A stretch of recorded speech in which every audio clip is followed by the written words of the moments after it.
I'm going to do something tonight that I don't normally do. I'm going to get very personal, actually, and share something because something dramatically has changed in my life.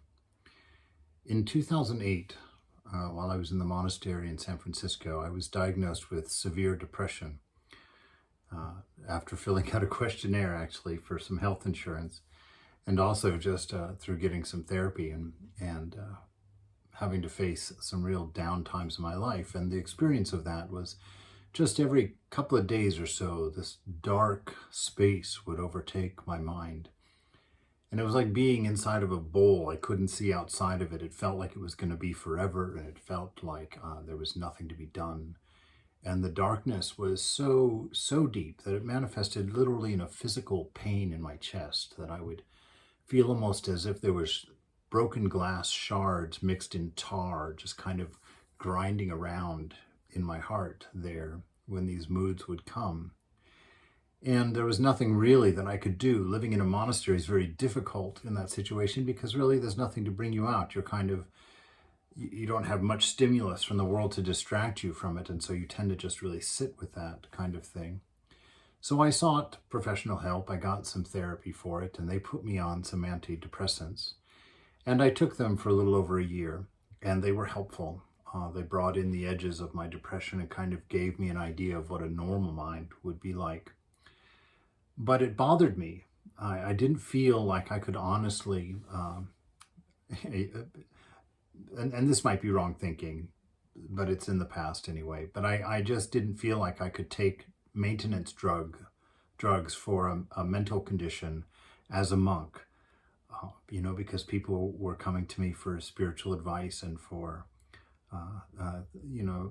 taking care of life's problems. And I just didn't feel authentic in it. And I know people have different opinions, and I'm not saying anything about that. That's not my issue right now. But I struggled with it and continue to struggle with it for years. And I'm going to tell you the steps that I've gone through because it's been now several months, probably 3 months or more, since I've had a depressive episode. And that is significant. It used to be just days, 2 or 3 days between. And I dare say that it feels as if it's gone, that it's been taken care of. Because not only have I not had a depressive mode, I've been in a state of great joy and great happiness. And so I was going to share the kind of the sequence of things that I did that I think have brought me here over a number of years as maybe some hope for somebody who's open to the ideas and somebody who wants to try something for themselves. I don't advocate breaking off your medications and doing this by itself. There's no reason for that. They can be done in conjunction with one another. And I definitely don't condone jumping into it yourself without your therapist or some outside help. Depression can be a dangerous thing. It can really, because it's so overwhelming during the experience of it, it really does feel like there's nothing and no help, and that life isn't worth living. And I couldn't have made a bigger mistake if I had hung on to that belief. So the things that I went through was first of all, really taking this Vedantic idea to heart that I was not the mind and that I was not the body. And I began to practice understanding and reminding myself when these depressive attitudes would come over me that I was not depressed, that the mind was depressed, and that I was looking through a depressed mind at the world. And that kept me separate from it and kept me understanding that this was a condition and it was not descriptive of me as a person. And it was not descriptive of a reality that I was subject to, that it was just a lens that I was experiencing. The second thing that was of great help to me is I read this verse in 1 Corinthians 13, verses 1 through 8, where St. Paul describes love, and he gives a list of the qualities of love. And I looked at the way my inner voice talked to me or treated me.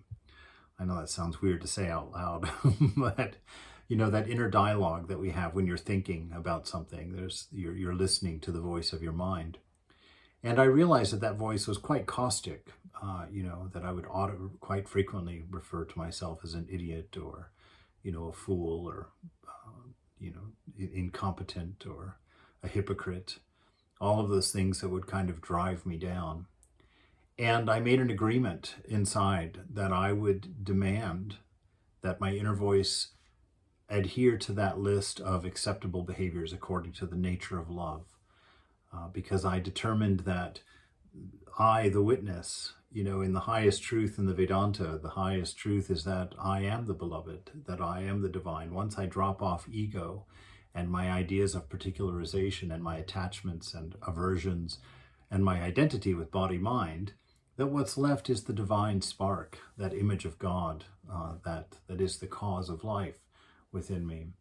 And when I think, those words are being addressed to that self. And so I thought, those words, I should understand that they're being addressed to the divine in me.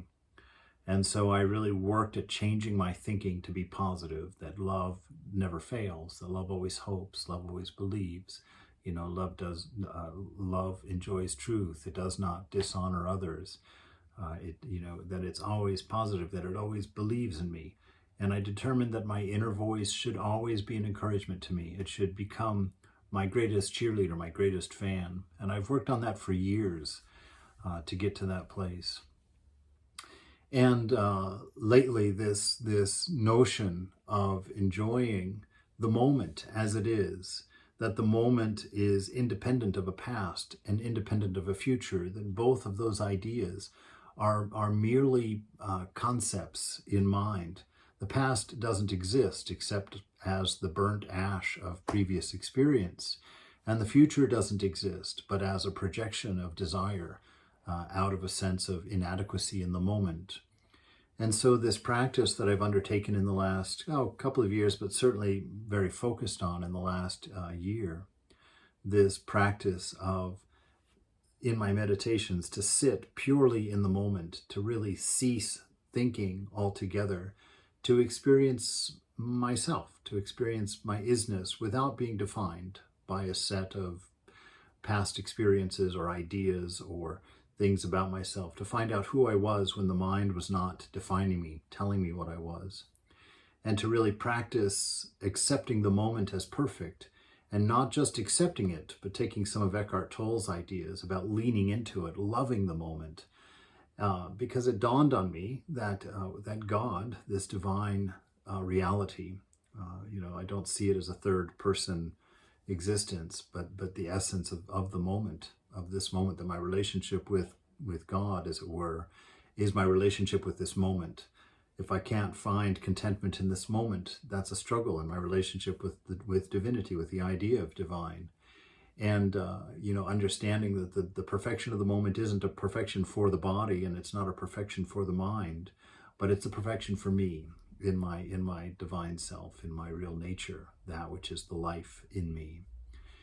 And by being able to isolate the moment and to open my mind to all things that are happening in the moment, not as a summation of an experience of past, not defined like that, but allowing each moment, as in the writings of Ilicciata, letting each moment be change and to be a constant demonstration of the potential of infinity, to find the wonder of this ever-changing vision of a reality, while all the time standing stably within in my notion of self as Satchitananda, as love, as bliss, as wisdom, as existence itself, and to practice seeing the world from that perspective.